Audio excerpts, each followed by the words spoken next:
Olá, pessoal. A nossa aula de hoje tem como tema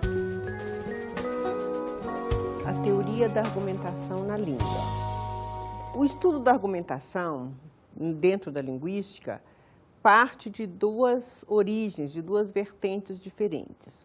Uma delas tem a ver com a recuperação moderna de uma série de conceitos desenvolvidos pela retórica clássica. Uma segunda abordagem tem como ponto de partida estudos propriamente linguísticos, ou seja, surge no interior da linguística, especificamente no interior dos estudos da semântica, e parte de uma perspectiva totalmente diferente. Para essa abordagem, que a gente vai chamar de abordagem de argumentação na língua, o enfoque está em verificar como as marcas da argumentação estão inscritas no sistema linguístico, como existem determinadas palavras, expressões, formas de construção das frases que já imprimem uma certa direção argumentativa. Esses estudos tiveram origem na França, na década de 1970, e estão associados ao nome de um estudioso que vem trabalhando com essa questão há muito tempo, que é Oswald de Croo. Então, nós vamos passar a um primeiro item da aula, que é um comentário sobre as contribuições de Oswald de Croo para o estudo da argumentação. Oswald de Croo, quando se preocupa com a questão das marcas da argumentação que estão nos sistemas linguísticos, parte inicialmente de uma primeira hipótese. A hipótese de que o valor argumentativo, de que a direção argumentativa tem a ver com a escolha de determinadas palavras. Nós poderíamos dizer que, num primeiro momento da formulação de hipóteses do de Croo sobre o papel da argumentação na língua, ele supõe que a argumentação, supõe que o valor argumentativo está inscrito nas palavras. Para testar isso, para comprovar isso, ele trabalha com a comparação de uma série de expressões que são semelhantes, mas que têm valores argumentativos diferenciados. Vamos pensar num exemplo. Se eu comparar as frases Maria estudou pouco com Maria estudou um pouco, essas frases são muito parecidas. Pouco e um pouco são as expressões que diferenciam uma da outra. No entanto, a direção argumentativa que as frases têm a partir do uso dessas expressões é totalmente diferente. Então, se eu disser Maria estudou pouco, isso conduz a uma conclusão de que ela não estudou o suficiente, portanto, pode ter um resultado ruim numa avaliação. Já se eu usar a frase bem parecida, Maria estudou um pouco, a expressão um pouco leva para uma direção argumentativa totalmente diferente. Então, se eu usar essa frase numa situação em que a Maria vai fazer um exame, a conclusão a que eu posso chegar a partir de Maria estudou um pouco é de que o que ela estudou pode ser suficiente e, portanto, ela pode ser bem-sucedida. Então, as palavras, as expressões pouco e um pouco, mesmo que sejam semelhantes, estariam associadas a valores argumentativos diferenciados e que seriam intrínsecos, seriam relacionados a cada palavra, a cada expressão. Vamos ver como a direção argumentativa é encaminhada a partir da escolha de uma expressão, vendo um trecho do filme O Alto da Compadecida. Acho melhor ser ligeiro, dar notícia pra patroa. dona Dora. Aconteceu uma coisa desagradável com um ente muito querido seu. Mas eu quero que eu diga que se dane. Não, eu estou falando de sua cachorrinha. Ah, Maria, o que aconteceu com Paulinha? Acorda aqui que a minha cachorrinha está doente. Nesta cena do filme, a expressão escolhida pelo João Grilo leva a mulher do padeiro a tirar uma conclusão, né? Quando ele fala que um ente muito querido está doente, a expressão um ente muito querido conduz a uma conclusão. Quer dizer, o valor argumentativo dessa expressão faz com que o interlocutor já seja direcionado para uma certa conclusão. Essa conclusão, para mostrar a inadequação dessa conclusão, ele tem que corrigir o entendimento depois. Bom, após essa primeira fase em que o Ducrot levanta como hipótese a ideia de que as palavras em si têm valor argumentativo intrínseco, ele começa a analisar casos que são contra-exemplos a essa hipótese e começa a revisar essa hipótese. Um tipo de caso que seria contra-exemplo a essa hipótese são aqueles casos em que o contexto é relevante para a argumentação. Então, vamos pensar um pouco sobre esse item, sobre a importância do contexto na argumentação.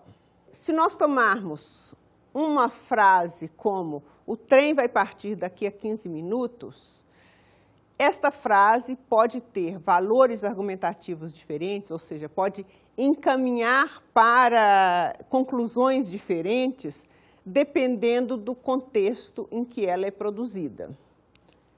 Vamos ver isso no quadro a seguir. O trem vai sair daqui a 15 minutos. Na situação que foi apresentada aí, a frase, o trem vai sair daqui a 15 minutos, leva à conclusão de que não dá tempo de embarcar, de que o trem já está perdido.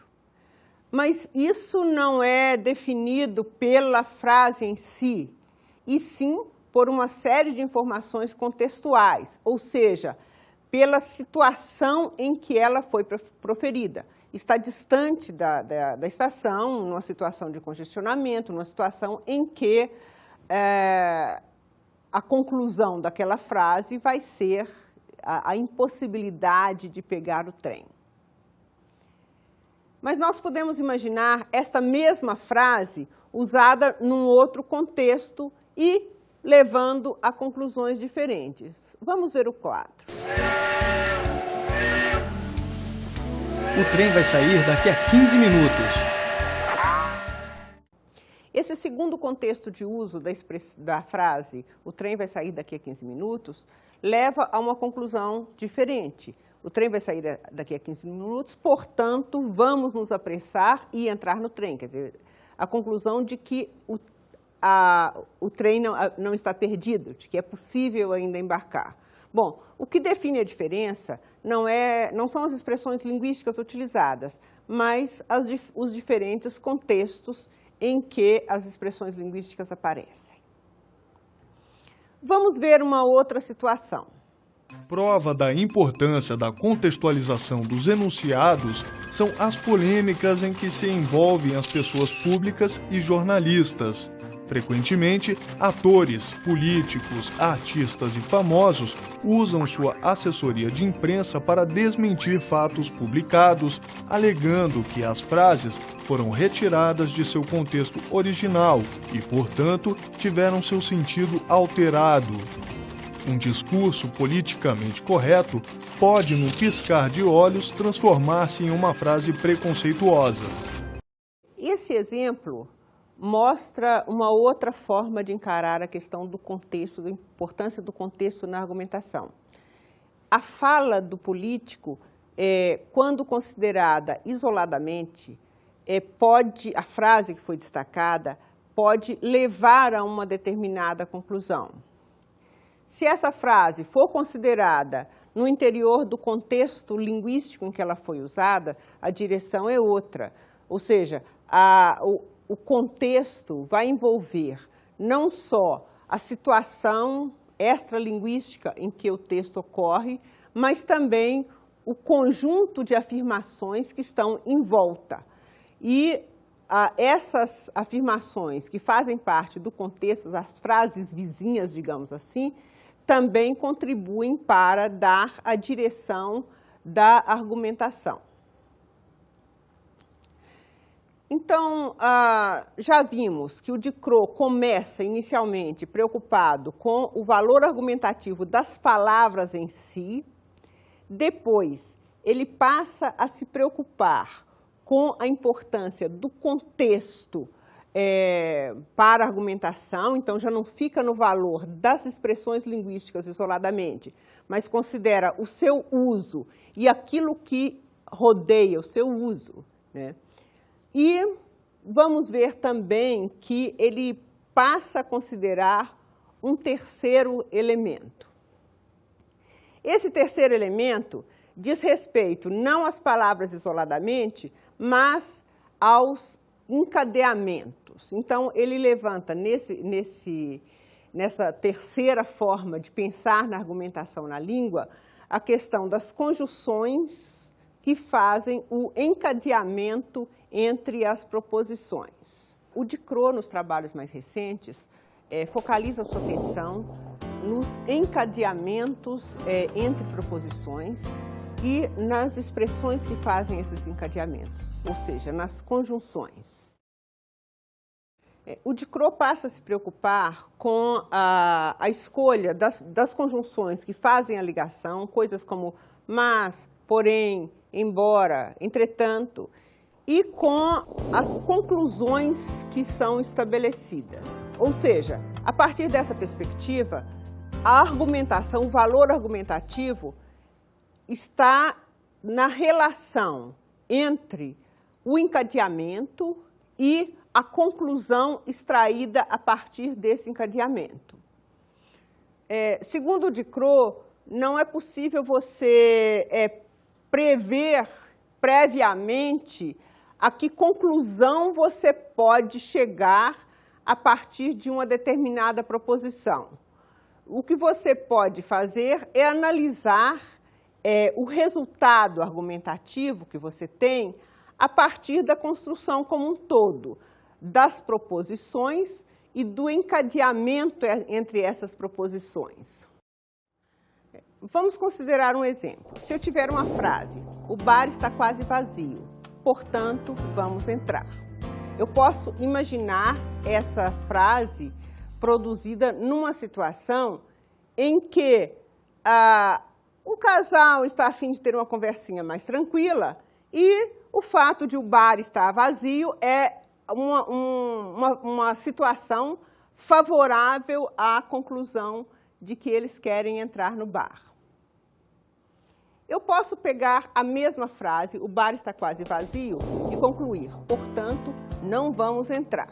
Essa conclusão também é perfeitamente plausível, pensando numa situação, por exemplo, de uma turma de amigos que está querendo badalação e que, ao olhar a situação do bar quase vazio, isso aí é um argumento exatamente para a direção oposta ao primeiro caso. Se você quer badalação e o bar está quase vazio, então aquele bar não serve. Uma outra questão que preocupa sempre o Oswald Ducrot em relação à argumentação é o estudo da pressuposição. O que seria pressuposição? Ele chama atenção para a existência de determinadas expressões linguísticas numa língua que, ao mesmo tempo em que fazem uma afirmação, pressupõem outra. Então, existem várias formas, especialmente formas verbais, que contêm pressuposições. Para a gente entender isso, é melhor partir para um exemplo. Se eu tiver uma frase como, Joana parou de frequentar a academia de ginástica. Nesta frase, o que é que eu estou afirmando? Eu estou afirmando que ela parou de frequentar a academia de ginástica. Mas o meu interlocutor tem todo o direito de concluir que eu estou afirmando também que ela frequentava a academia de ginástica. Então, o Ducrot divide esta frase em duas afirmações. Uma que seria o posto, quer dizer, aquilo que é afirmado explicitamente. Joana parou de frequentar a academia de ginástica. Mas, por outro lado, eu tenho também uma outra afirmação inscrita linguisticamente nesta frase. Joana frequentava a academia de ginástica. A pessoa que faz esta afirmação, que usa essa frase, ela está afirmando tanto o posto, aquilo que é dito diretamente, quanto o pressuposto, aquilo que não está dito explicitamente, mas que está associado à expressão deixar de. Uma característica do pressuposto é que ele se mantém mesmo que eu faça determinadas alterações na frase. Por exemplo, se eu puser uma negação nesta frase, na frase inteira, no posto, o pressuposto não é negado. Então, se eu disser, Joana não parou de frequentar a academia de ginástica, eu continuo dizendo que ela frequentava a academia de ginástica, quer dizer, o pressuposto se mantém. Se eu fizer uma interrogação, se eu usar essa frase como uma pergunta, Joana parou de frequentar a academia de ginástica, o pressuposto também se mantém. Existem determinadas situações em que o uso de expressões, de frases com pressupostos, são usadas para fazer com que a pessoa confesse determinadas coisas. Imaginem, por exemplo, o policial que faz o interrogatório de um suspeito e pergunta, onde você escondeu a arma? Quer dizer, onde tem um pressuposto existencial. Se a pessoa aceitar responder essa pergunta, disser não sei, né, qualquer coisa assim, ela está afirmando, está aceitando o pressuposto que foi embutido na frase pelo policial. O Ducrot vai um pouco além de identificar o fenômeno das pressuposições. Ele faz também uma classificação dos tipos de pressuposições. Ele está preocupado apenas com aquelas pressuposições que estão associadas ao código linguístico, que são marcadas pela escolha de palavras ou expressões. Um primeiro tipo de pressuposições que ele estuda são as pressuposições existenciais. O que seriam pressuposições existenciais? Ele chama atenção para a correspondência entre determinadas formas de construção das expressões e a pressuposição associada a essas expressões. Por exemplo, se eu tiver uma frase como a seguinte, o presidente do Banco Central participou de uma reunião com os ministros. Um aspecto que o Ducrot destaca no uso das expressões linguísticas está associado ao uso de expressões nominais, quer dizer, expressões que têm o substantivo como núcleo, antecedido de artigos definidos ou de expressões definidas. No caso desse exemplo, eu tenho o presidente do Banco Central e tenho os ministros. O fato da expressão presidente do Banco Central estar antecedida do artigo definido o, faz com que o interlocutor possa pressupor que existe um indivíduo que corresponde a essa descrição, ou seja, de que existe um indivíduo que pode ser chamado de presidente do Banco Central. De forma análoga, os ministros, o fato de a palavra ministros, o substantivo ministros, ser antecedido de um artigo definido, também leva a uma pressuposição existencial. A pressuposição de que existem pelo menos dois indivíduos, já que está no plural, né, que correspondem à descrição ministros. Um outro tipo de pressuposições que o Ducreux analisa são as pressuposições que estão inscritas nos verbos. Existem vários verbos que sempre acarretam uma determinada pressuposição. Deixar de, manter, continuar, saber. Tem uma série de expressões que têm uma pressuposição ligadas a elas. Se nós tomarmos como exemplo uma frase como a seguinte: o contador percebeu que havia um problema na prestação de contas. O verbo perceber tem uma pressuposição de que aquilo que foi percebido é verdadeiro. Então, se eu tenho uma frase como esta, eu posso concluir que a pessoa está dizendo também que havia efetivamente um problema na prestação de contas. O que seria completamente diferente de um uso como o contador supôs que havia um problema na prestação de contas. Então, o verbo supor não tem essa pressuposição de verdade daquilo que é apresentado na sequência. Da mesma forma, se eu tiver uma afirmação do seguinte tipo: João não sabe que sua mãe viajou. O verbo saber também tem uma pressuposição ligada a ele, quer dizer, aquilo que é apresentado como complemento do verbo saber é apresentado também como se fosse uma verdade.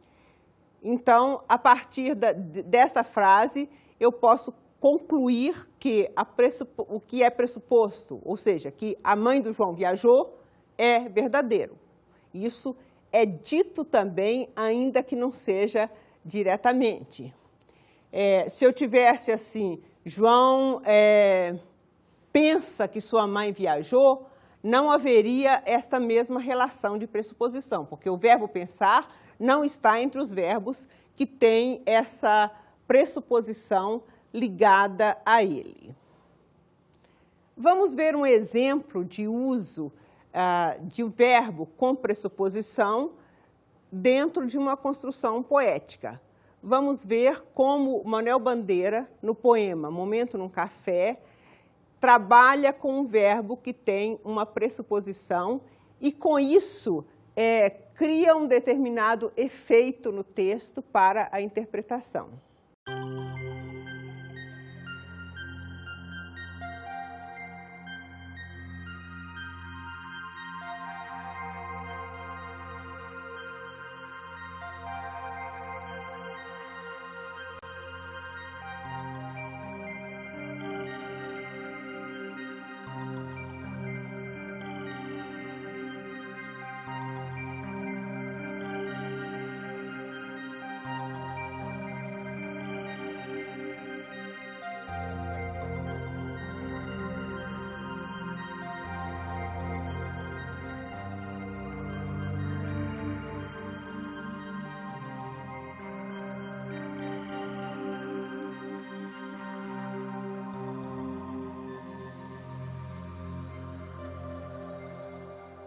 Neste poema, quando Manuel Bandeira diz este sabia que a vida é uma agitação, que a vida é traição, essa coisa toda, ele está pressupondo que essa perspectiva sobre a vida é verdadeira. Ele usa a pressuposição associada ao verbo saber para expressar o seu ponto de vista pessoal, mostrar a sua concordância com o personagem que é representado no enterro. Isso é feito via exploração da pressuposição ligada a um verbo. O Ducrot chama atenção também para a existência de pressuposições que estão ligadas à construção das frases. Nesse caso, é a presença de determinadas expressões que vai apresentar uma pressuposição de verdade associada à frase. É o caso de frases que contenham expressões como foi fulano que, ou antes que, depois que, já, ainda, expressões desse tipo. Vamos tomar uma frase como exemplo.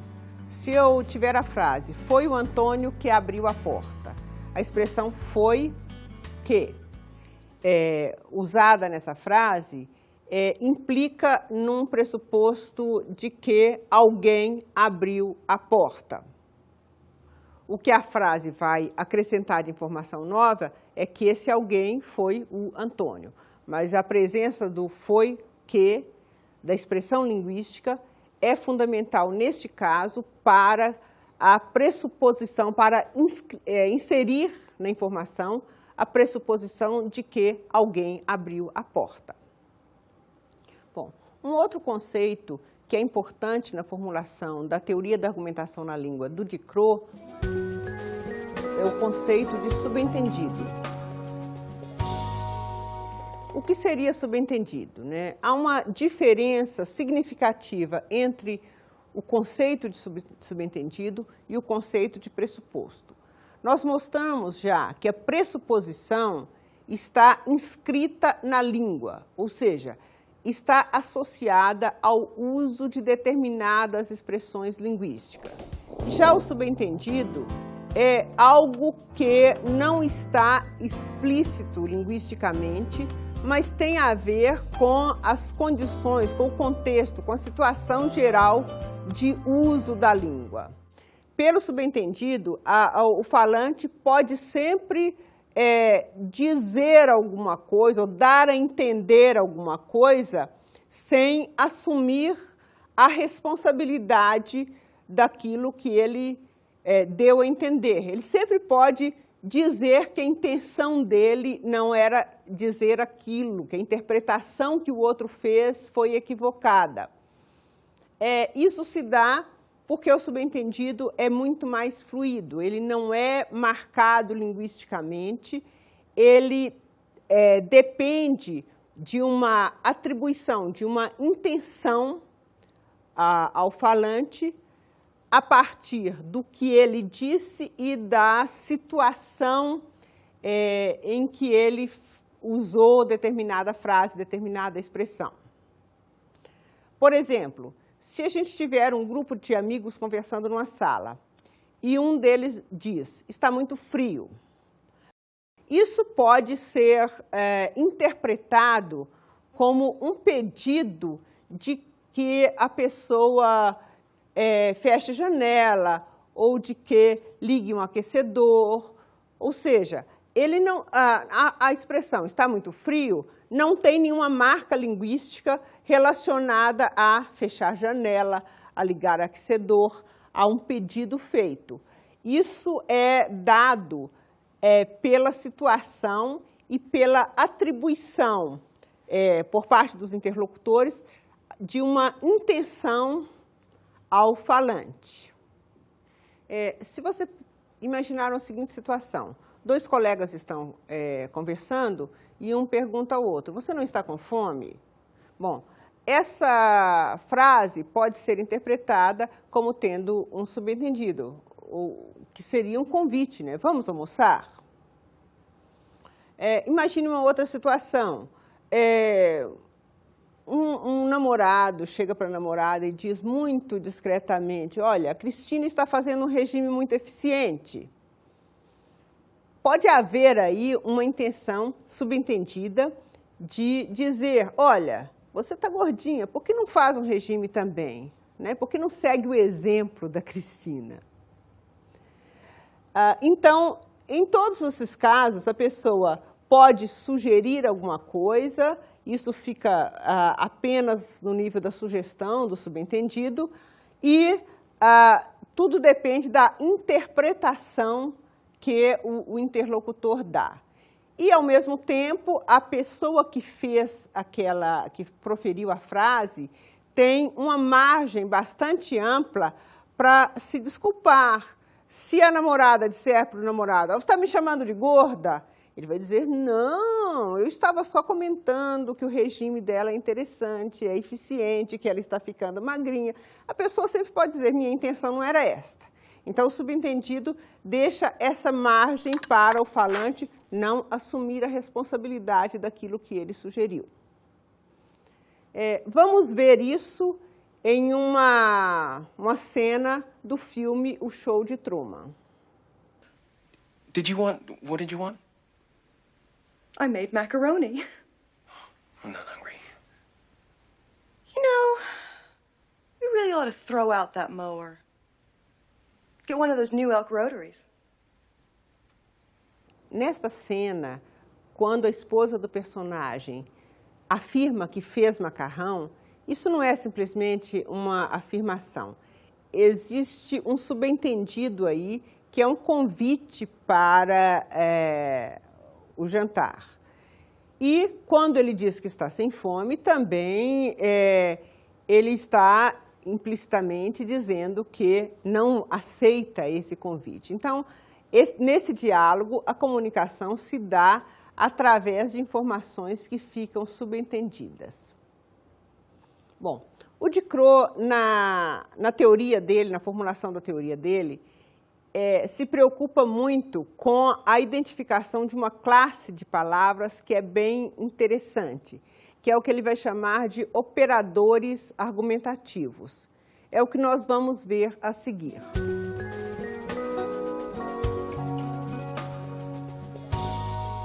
Os operadores argumentativos são palavras que têm um funcionamento bastante peculiar nas línguas. Essas palavras indicam explicitamente que algo que é afirmado, que uma parte daquilo que é afirmado pelo autor, funciona como um argumento para determinada conclusão. Existem vários tipos de operadores argumentativos.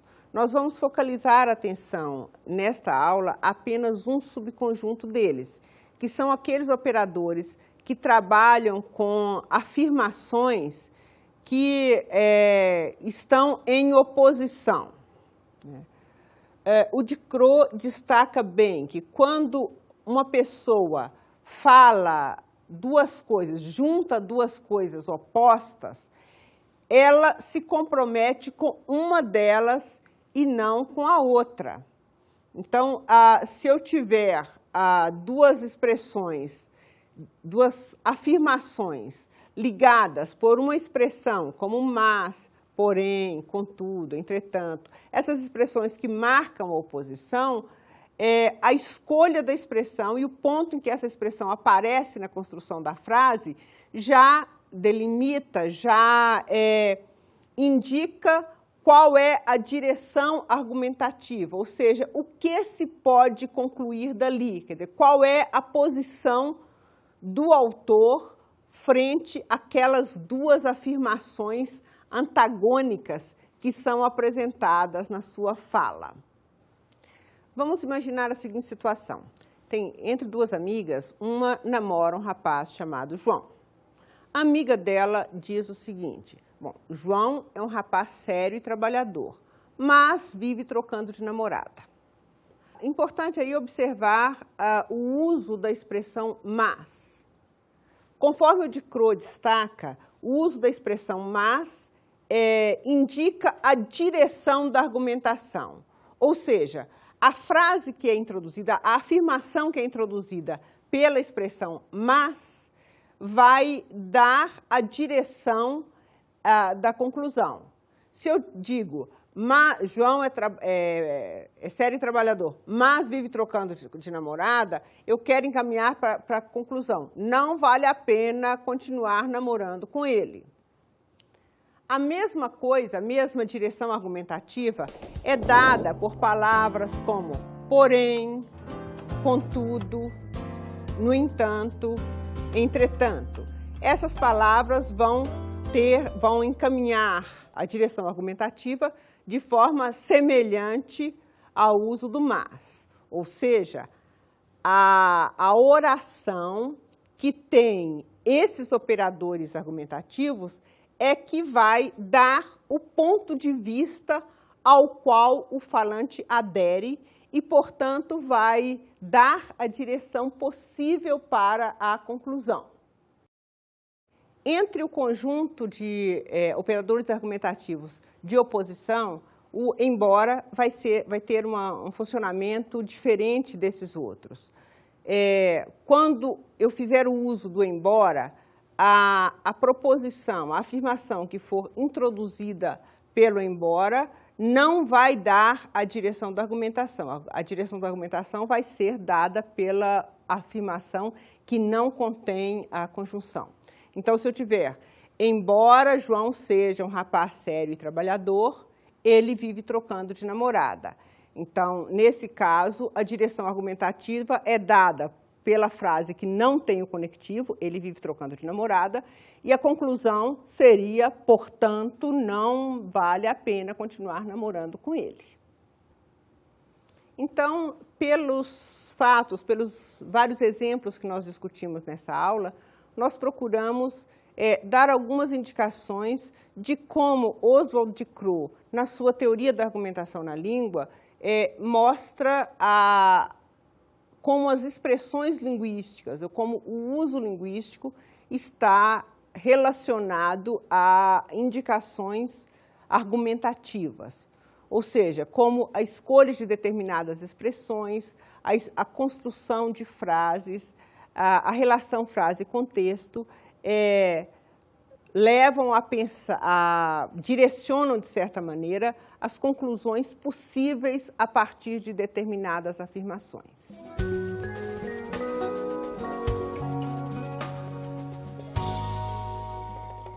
Uma dica de estudos para quem quiser se aprofundar nesse tema é a leitura do livro Argumentação e Linguagem, de autoria da Ingedore Kor.